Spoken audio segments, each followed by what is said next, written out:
Hello and welcome to GameSack. It's time to take a look at the PlayStation 3.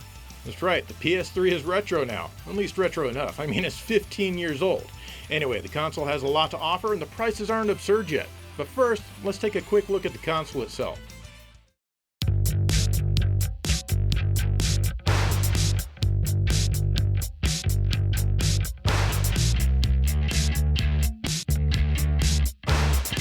The Sony PlayStation 3! The PlayStation 3 was released in November of 2006 at $500 for the 20GB model and $600 for the 60GB version. It was the most expensive console launch since the 3DO. The PS3 was also backwards compatible with the PlayStation 1 and 2. The prices eventually came down as Sony trimmed down the hardware, removing things like PlayStation 2 backwards compatibility and relegating the PlayStation 1 compatibility to software emulation. The console received stiff competition from the Xbox 360 and lagged behind it in sales for most of its life. Sony eventually released a slim version of the console and, later on, a slightly slimmer version still, both at reduced prices. The controller initially did not feature rumble support as Sony said that it would interfere with the 6-axis motion control, but it was added in later after owners of the system complained. The motion control somehow still worked. The PS3 was the first console to use a Blu-ray drive for up to 50 gigabytes of disk storage, and most games were able to play directly from the disc without being installed. The console also offered the ability to play Blu-ray movies and was one of the best Blu-ray players for quite some time.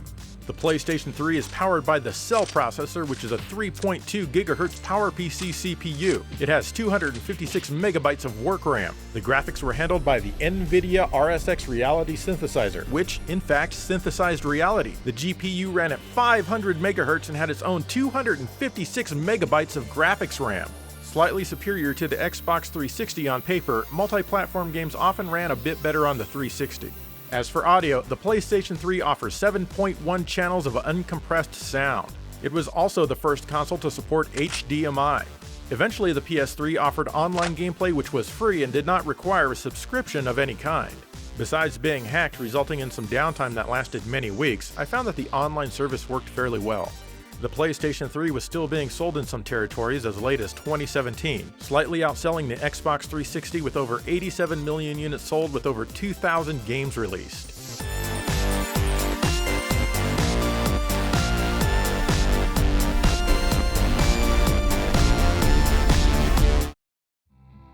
I'd also like to mention that the PS3 was the first console with 1080p. This couldn't happen on the Xbox 360 until it got HDMI, and that didn't happen until well after the PS3 was released. Anyway, this episode is about the games, and I'd like to mainly focus on ones that were exclusive for the console. Mostly. That one that you really want me to cover? Not gonna talk about it, just out of spite.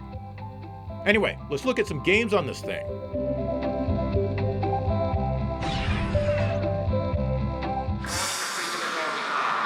MotorStorm was an early racing game for the system. Now, you may or may not remember the incredible footage that Sony was showing off of this game when they announced the PlayStation 3. I mean, wow, we'd be playing stuff that looked like this in our own homes next year! What we ended up getting was this. Yeah, it was actually kind of sad. As a result, this game has always been synonymous with disappointment when I think about it. In hindsight, this game honestly doesn't look horrible for an early PS3 game, it's just that Sony set the bar way too high for what they wanted people to expect from the console. As a game it plays okay, though the bouncy, floaty nature of the visuals and the controls give me motion sickness after a half hour or so, whereas most other racing games don't. This one also features very lengthy load times. I did have a bit of fun with this one, but I never enjoyed it enough to get the sequels that came out.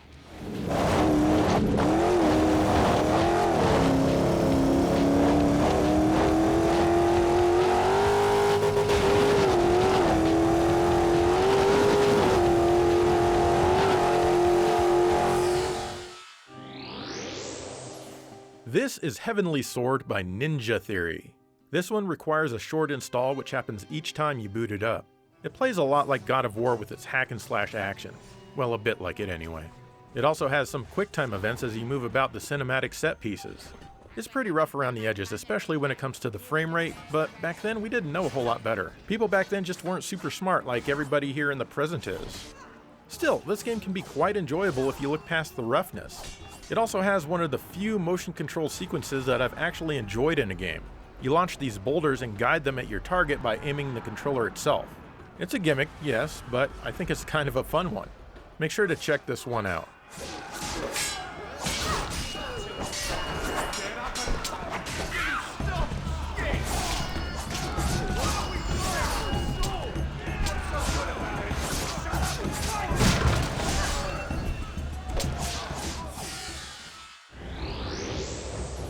Of course, if you want real God of War action, there's always God of War 3. If you've played any God of War game before, you know exactly what to expect here. I'm not hugely into the franchise, but I did find this entry quite enjoyable. In fact, it's the only God of War game that I've ever bothered playing all the way through. It has some great action, awesome set pieces, and of course the glue that holds everything together is the quick time events, which everyone loves without exception. The music is very thematic as always, and the visuals even manage a fairly good frame rate considering all the detail. I feel this one is a must-own. If you're a younger person, make sure to ask your dad before you play this one. Don't worry, he's a dad, so he's gonna let you.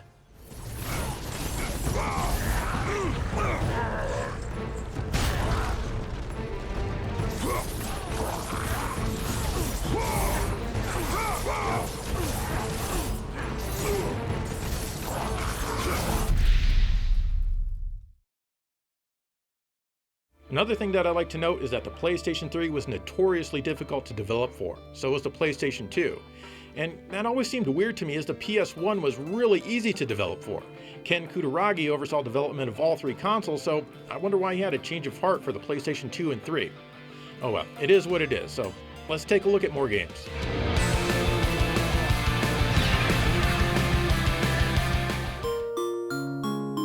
I sing the praises of 3D Dot Game Heroes every chance I get.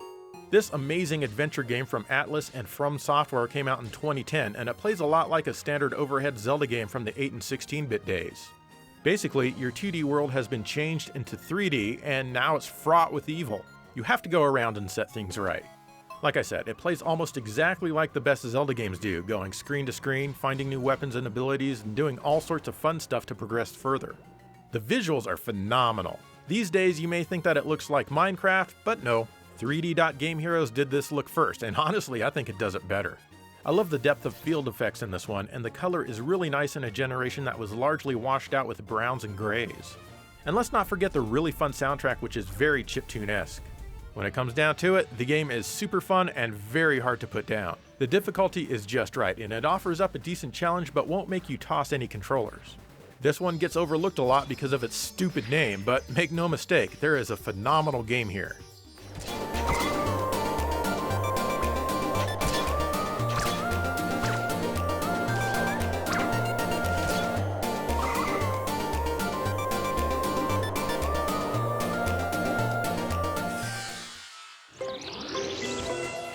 Little Big Planet got its start on the PlayStation 3 in 2008. At its heart, this is a 2D platformer, kind of a strange one actually.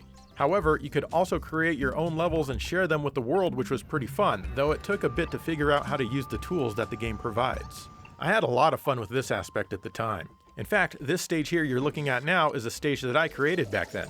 And yes, most people took the Mario Maker approach and made their stages very difficult. And I was certainly no exception to that trope. It's just what noob designers do. I was no different. It was really fun to share my stages though and play through other people's creations. As far as playing the game proper goes, you control Sackboy and you run through many stages full of licensed music that have a diorama-like look to them. The visuals are very unique, especially for the time. It almost looks kind of real and even cinematic in its presentation. It was all very well put together and I had an immensely good time with this title.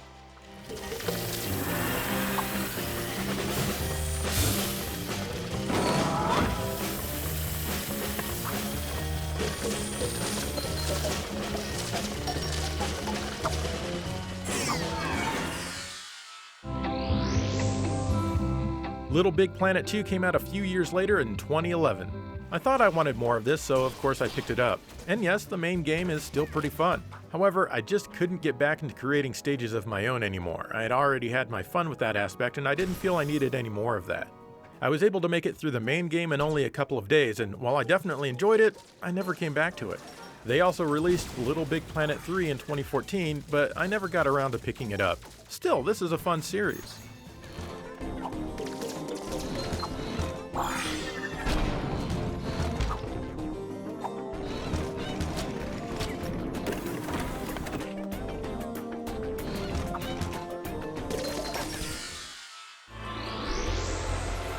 There's also Little Big Planet karting, because of course there is.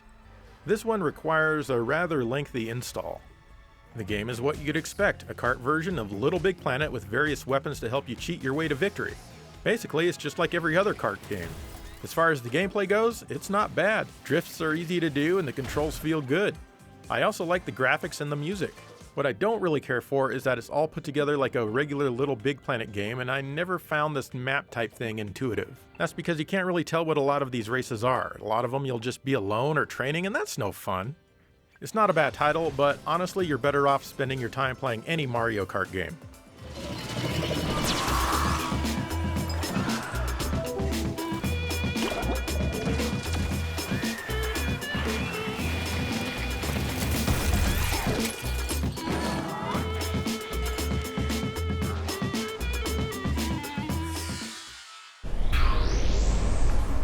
Metal Gear Solid 4 from Konami was another exclusive game for the PS3. This 2008 game was very ambitious. Hideo Kojima didn't hold anything back. Konami let him do almost anything he wanted. Nobody told him anything was a bad idea. As a result, the game is mostly cutscenes from beginning to end. Don't get me wrong, there's plenty of gameplay here, but there are so many cutscenes and they can be long. I've never really been able to get hugely into this one, but that doesn't mean it's a horrible game or anything. I like how Hideo Kojima insisted that all of the audio be uncompressed. In fact, this is the reason that it was never released on the Xbox 360, as it was just too big and Kojima didn't want to split it up over multiple discs. Not that most people are going to notice a difference between compressed and uncompressed audio, but I think it's cool. I guess he felt if you have all that space on a Blu-ray, you might as well use it. Even though I'm not super into this game, I'm still glad that it exists. It's a good game to bring up when you want to ruin the lives of Xbox 360 fanboys. I had both consoles, so I didn't care.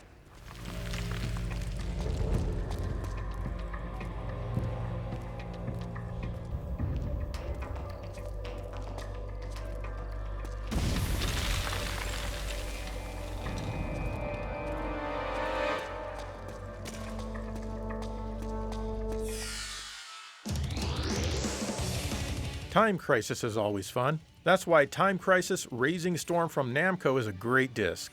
This 2010 disc bundles 3 games. Raising Storm is your typical gun game. You can use the regular PS3 controller or the Move Motion controller to play. You don't duck and cover all the time like a typical Time Crisis game. While the graphics look a bit gray and dusty like so many games of the time, they're still really good. Lots of fun enemies to fight, and I love all of the crazy shouting that goes on. So much fun with this one. They're coming from below! Keep moving!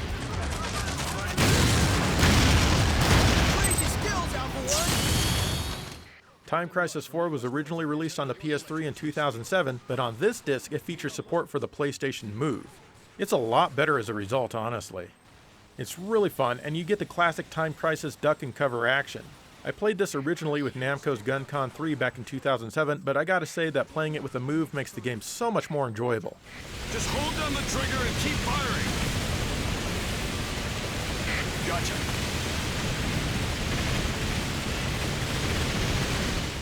The final game on the disc is Dead Storm Pirates. This is another Namco arcade gun game that works with the Move. It's pretty silly, but also tons of fun. It's also a nice break from the more modern settings of the Time Crisis games. If you like gun games, then there's no way you could ever go wrong with this title. And yes, each game on this disc supports 2 players simultaneously.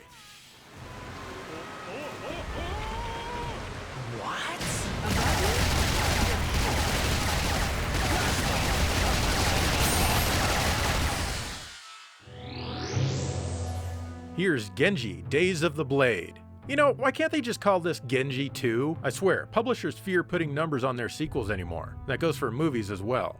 Anyway, this is a launch game for the system, and since there's no number, you wouldn't know that it's a sequel to the PlayStation 2 game unless you were familiar with the original. This one has some promise, but I don't feel that it lives up to the PS2 game. In fact, it's not even close to being as entertaining. The forced camera angles are really bad here, much worse than they were in the original game.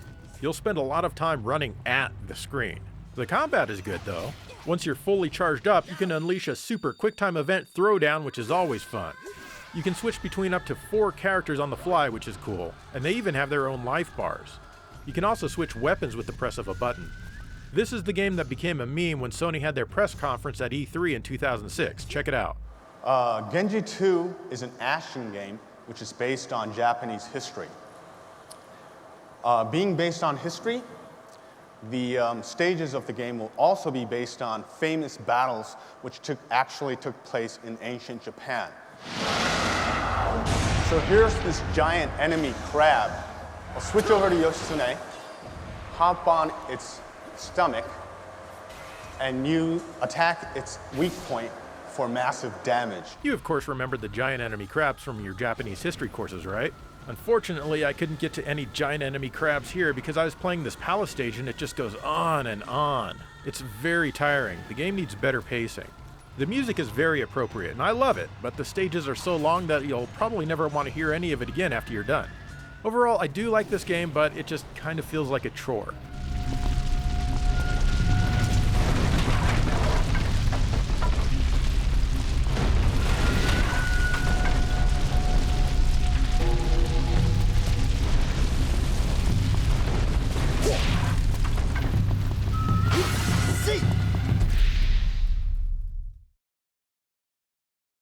One thing I really liked about the PlayStation 3 is you could plug in almost any USB controller and it worked just fine in games like Street Fighter 4.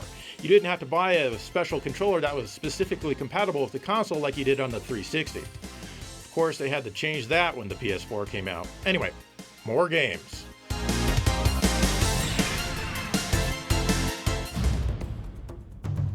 It's hard to talk about the PlayStation 3 and not mention the Uncharted series from Naughty Dog.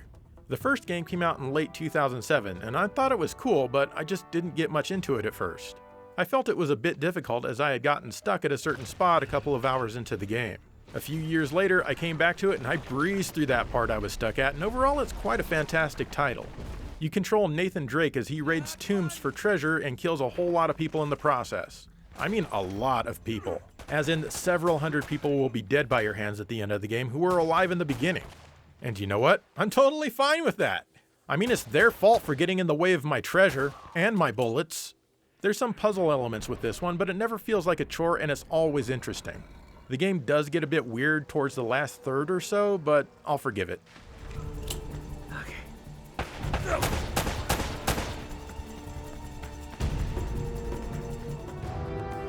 Uncharted 2 came out in 2009 and I was all over it.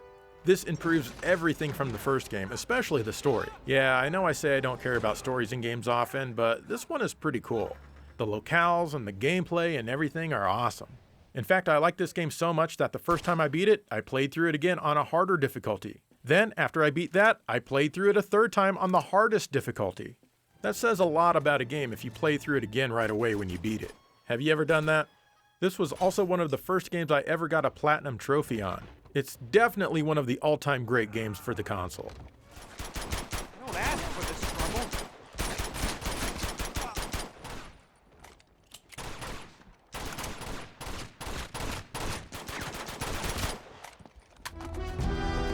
Uncharted 3 came out in 2011. Once again, this is another great game with a fun adventure. Gotta be honest though, I didn't like it as much as Part 2. In fact, I don't think the series will ever be able to live up to Part 2 again. Still, this is a worthy adventure that's worth your time if you enjoyed any of the previous entries. There's also a 3D mode on this one if you have a 3D TV. Remember the 3D craze that was started with the first Avatar movie? Unfortunately, the 3D effects were kind of weird and not very well done, so I urge you to play it in 2D. You really can't go wrong with any of the games in this series. What do you think you're doing? Get it!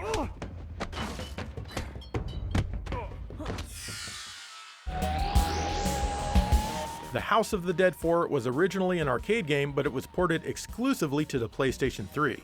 You can use your controller or your PlayStation Move to shoot down all of the zombies and other various creepy monsters. It's all very arcade-like, just as you'd expect. This is not normal. Well, it is for this series, lady. The graphics don't exactly push the limits of the PlayStation 3 or anything, but it's fun to be able to play this one at home.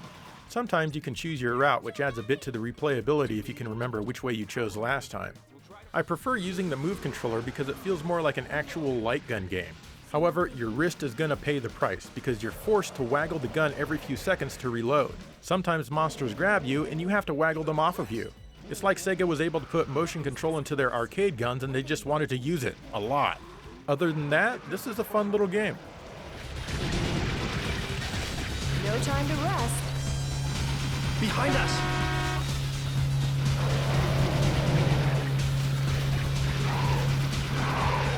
In front! You shouldn't underestimate me.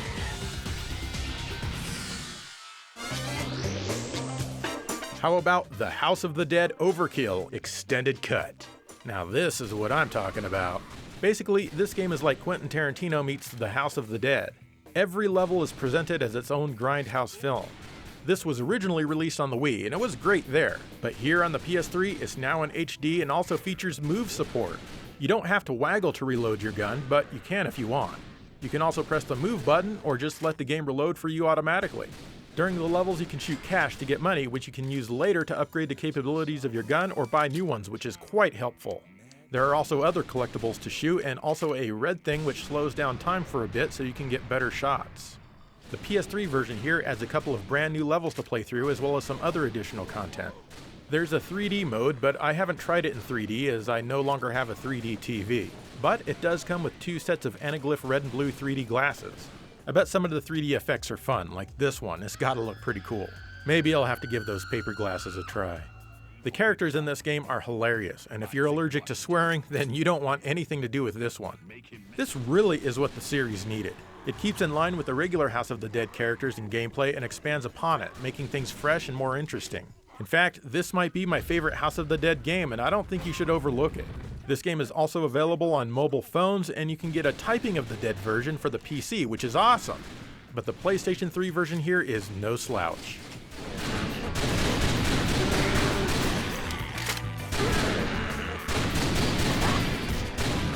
That's my stage, bitch!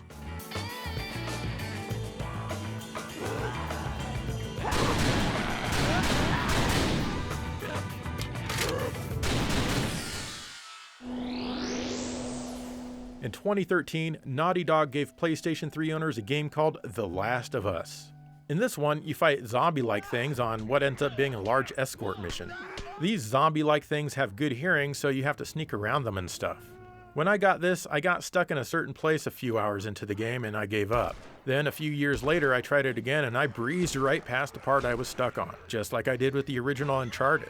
Still, I've got to admit that I never finished the game as it just wasn't as endearing as Uncharted was to me. I feel like the game takes itself too seriously. The gameplay is okay, but it's not really for me. The graphics are extremely well done for the console though, some of the best you'll see here. In fact, I'm amazed that this is a PS3 game. This game has its fans of course, but I'm not really one of them. I honestly can't imagine that I'll ever boot this one up again. Please don't tell me to try to get back into it. I've played it, it's just not for me.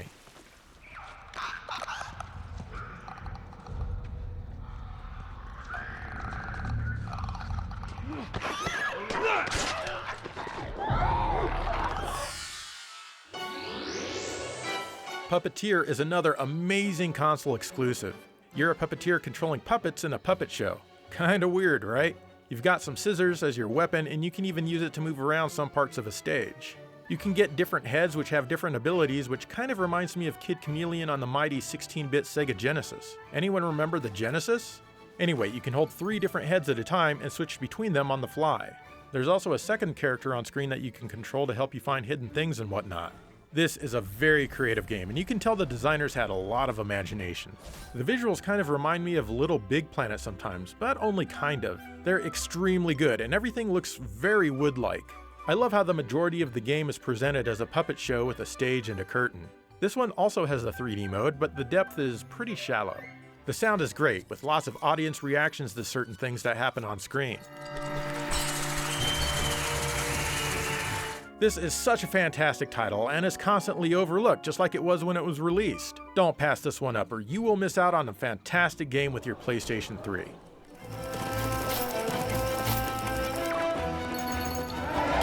He's on the passenger car now.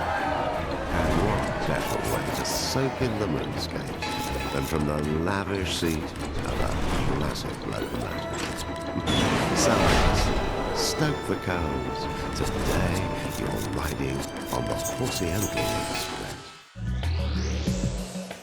I was obsessed with Gran Turismo 5 when it came out in 2010. Although I somewhat enjoyed the previous games in the series, this is the one that won me over. Coming back to it for this episode is kind of tough though, as the cars handle and brake very slowly. It feels like I have very little control. If that sounds fun to you, then you want to check this one out right away. But somehow I was able to enjoy it quite a bit back then. The graphics were phenomenal for their time. I used to think it looked so real. It's also one of the few PS3 games that runs at 1080p and at 60 frames per second, most of the time. There can be some screen tearing if there's a lot on screen. I also like that this game allows custom soundtracks. Overall, this is a good game, but it's an acquired taste. I haven't played any other Gran Turismo games after this one. Maybe there will be a good one on the PlayStation 5.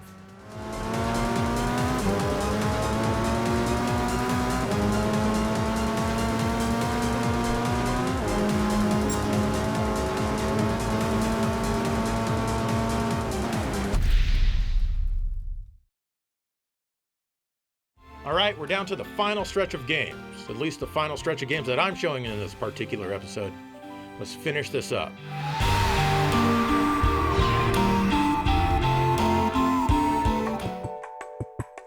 Hot Shots Golf Out of Bounds is a great addition to the series, also known as Everybody's Golf.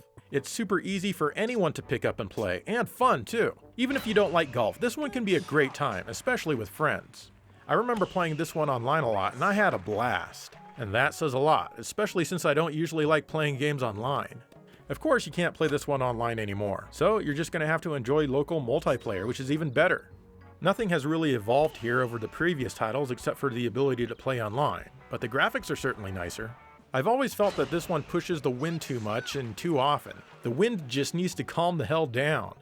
Other than that, this one is fantastic.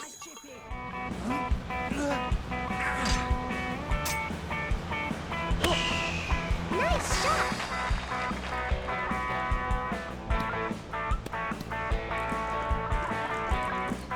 Good roll. Flower is a very unique title from that game company. You play as a gust of wind straight out of Hot Shots Golf Out of Bounds, except that you're not quite that powerful. As weird as that sounds, it totally works for this game. You start out blowing a petal off of a single flower, guiding it to touch other flower buds. The more you touch, the more petals will be blowing with you. Guide your gust of wind around and touch all of the flowers you can, which will prompt new ones to pop up. Touch those and move on. It's pretty easy to figure things out after a few minutes. This one exclusively uses motion controls and is probably my favorite game without regular controls. Just hold a button to blow the wind and tilt the controller where you want to go. It works extremely well and it becomes second nature very quickly. The 6-axis controller is super precise and responsive here. This game could never be done with only a wimpy 5 axes. The graphics are simple yet incredible with tons of color. The sound and music are perfect as well. It's all very relaxing, and believe it or not, there is an actual game in here. This used to be a digital-only title, but you can get it physically on the Journey Collector's Edition disc.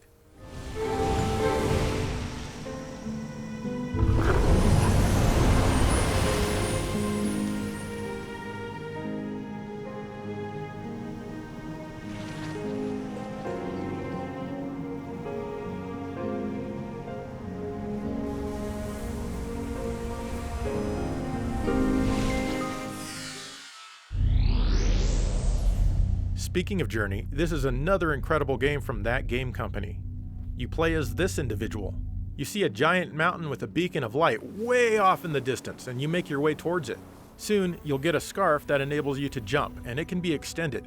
The longer your scarf, the longer you can stay in the air. But it needs to be recharged every time, and this can be done by touching the other brown scarves or ribbons that you find around.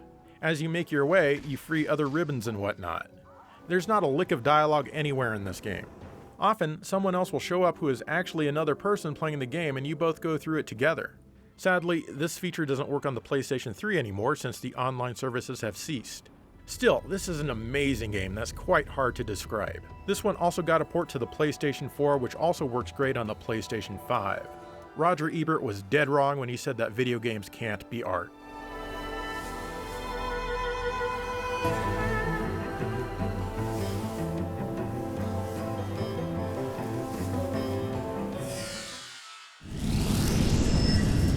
Demon's Souls came out from Atlas and From Software in 2009. This is where the Souls series started, and I was absolutely obsessed with this game for quite a while after I got it. You play as a demon slayer, and your job is to slay various demons. Who would have thunk it? As you do, you'll collect their souls, which can be used as currency in the Nexus to upgrade your abilities. If you die, and believe me, you absolutely will, a lot, all of the souls that you were carrying go away. However, if you can make it back to the place where you died after you respawn and touch your bloodstain, you can get those souls back. If you die before then, they're all gone for good. This game is quite difficult until you get a good feel for it. As you upgrade yourself, it becomes immensely addictive. Playing it again here after all of these years, I had a bit of trouble aiming myself at some of the enemies that I wanted to attack, but I still felt myself getting drawn back into this game. It's truly amazing. The sound and the atmosphere are both perfect. It's very rare that you're going to hear me say that about a game with no music. In fact, it works better without music. Of course I beat the game, and it satisfied me. In fact, it satisfied me so much that I never bothered with any of the Dark Souls games at all. This one got a remake for the PlayStation 5, and I'll grab that one after the price drops for sure. Actually, since I made this video, I have picked it up, and I am enjoying it a lot.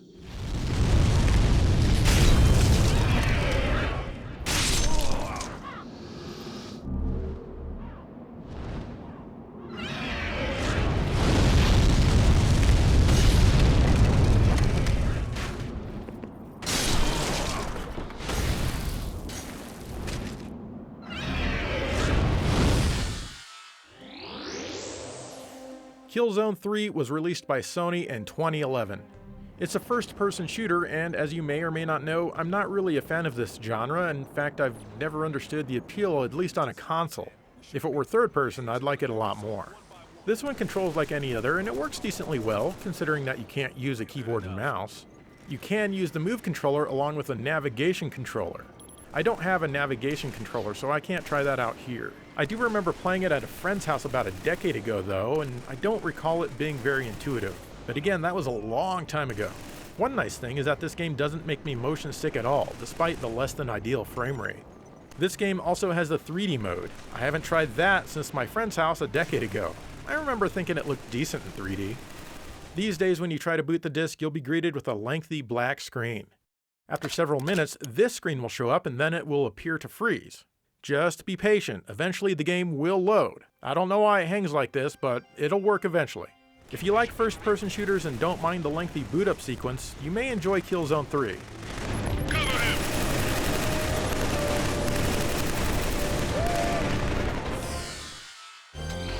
Ridge Racer 7 was a launch game for the PlayStation 3. It's Ridge Racer. Ridge Racer. Remember that one? Unfortunately, Namco seems to have phoned this one in. It's very similar to Ridge Racer 6, which was an Xbox 360 launch game. However, this one looks a lot sharper thanks to the native 1080p resolution. The controls also feel a hair more refined in this one compared to Ridge Racer 6. The soundtrack is also different. There's a bit more customization in this game as well. This is another one of those rare games on the system that runs at 1080p and at 60 frames per second. The frame rate will drop sometimes, but not often at all. Also, there are some sound issues, mainly with the enemy car engines. They clip a lot and it sounds pretty bad. No matter how far you turn down the sound in the options, it's still going to be there. You have nitrous available for a boost, and you can earn it by drifting. That means you need to drift a lot because you're not going to win any other way. So if you hate drifting, this certainly is not the game for you. I like this game a lot, but it's nowhere near as good as Ridge Racers 1 through 5. Sadly, the series would never be the same, and this is the last numbered entry into the series so far.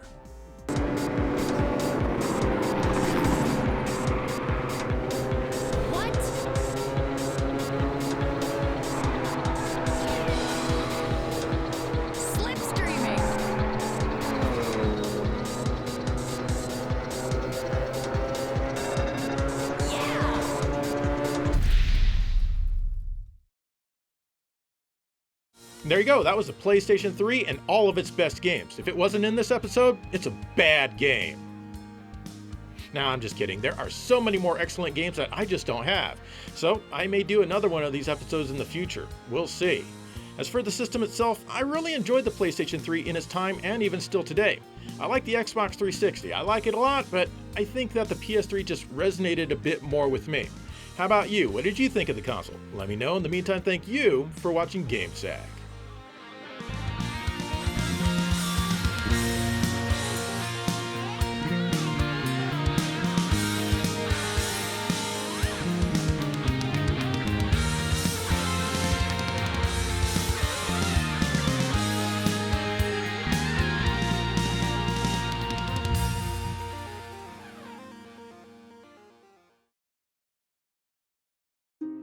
Did you know that if you have the original version of Demon Souls for the PlayStation 3 and you have a game save for it on your PlayStation 3, you can play the PlayStation 5 version of Demon Souls on your PlayStation 3 with all of the graphical enhancements intact. No need for this crappy PS3 version anymore. Good riddance. Let's play some Demon Souls.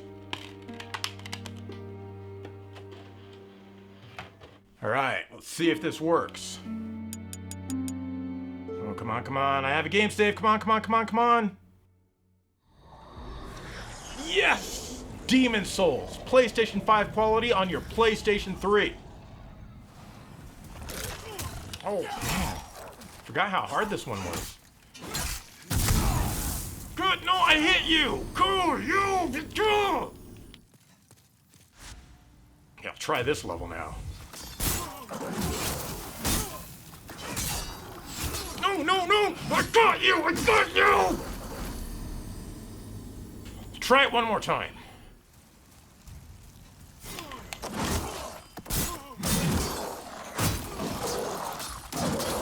Yeah! Didn't want to play Demon Souls anyway.